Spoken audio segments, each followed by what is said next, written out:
elements in the periodic table strive to be like the noble gases. They want 8 electrons on their outer orbit so they can become stable. In order for this to happen, elements must lose or gain an electron. Group 1 and 2 elements will lose, or more correctly, donate electrons. This creates an ion with a positive charge, known as a cation.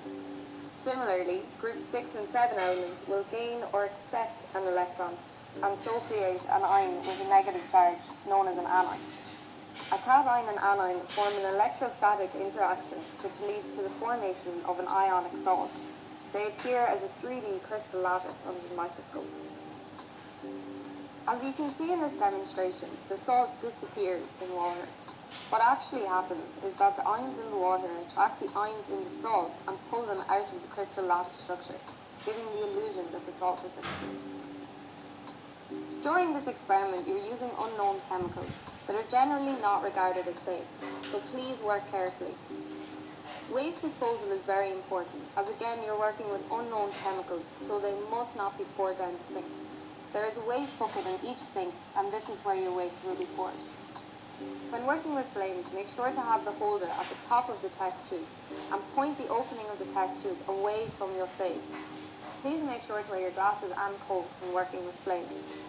When working in the fume hood, make sure the hood is pulled down as far as possible, so that your face and chest are covered. When finished, make sure the fume hood is pulled down fully. In first year, you will explore the characteristics of 6 groups of cations: insoluble chlorides, acid-insoluble sulfides, insoluble hydroxides, base-insoluble sulfides, insoluble carbonates, and generally soluble cations. Each group can be distinguished based on the reactions it undergoes. The individual cation can then be determined using confirmatory tests unique to that cation. The copper cation, represented by Cu2+, is an acid-insoluble sulfide. We know this because it does not form a white precipitate when hydrochloric acid is added, and forms a black precipitate when hydrogen sulfide is added. We can confirm this cation is copper 2+, because when reacted with potassium ferrocyanide, it turns a chocolatey colour that goes blue when ammonium hydroxide is added. The iron cation, represented by Fe3+, is an insoluble hydroxide. Before carrying out any determining tests, we must oxidize the salt so that only Fe3+ cations are present. This is done by adding concentrated nitric acid in the fume hood. Boiling chips are then added to the solution, and it is boiled gently for 3 minutes. It is important to allow the solution to cool afterward. To determine that Fe3+ is an insoluble hydroxide, add ammonium chloride and ammonium hydroxide until the solution becomes basic. A red-brown precipitate suggests the ion is Fe3+. To prove this, we react the salt with potassium ferrocyanide. The appearance of a Prussian blue colour confirms the salt is Fe3+. The calcium ion, Ca2+, is an insoluble carbonate. By adding ammonium chloride and ammonium hydroxide, the solution becomes basic. When we add ammonium carbonate, a white precipitate is formed. This is characteristic of insoluble carbonates. To confirm the cation is Ca2+, we react it with ammonium hydroxide and ammonium oxalate. A white precipitate appears that is insoluble in water, but soluble in hydrochloric acid.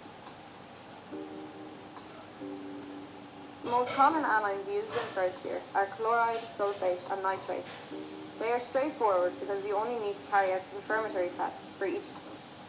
The chloride anion, Cl-, is acidified with diluted nitric acid and then reacted with a couple of drops of silver nitrate solution. A white precipitate forms and can be dissolved in dilute ammonium hydroxide.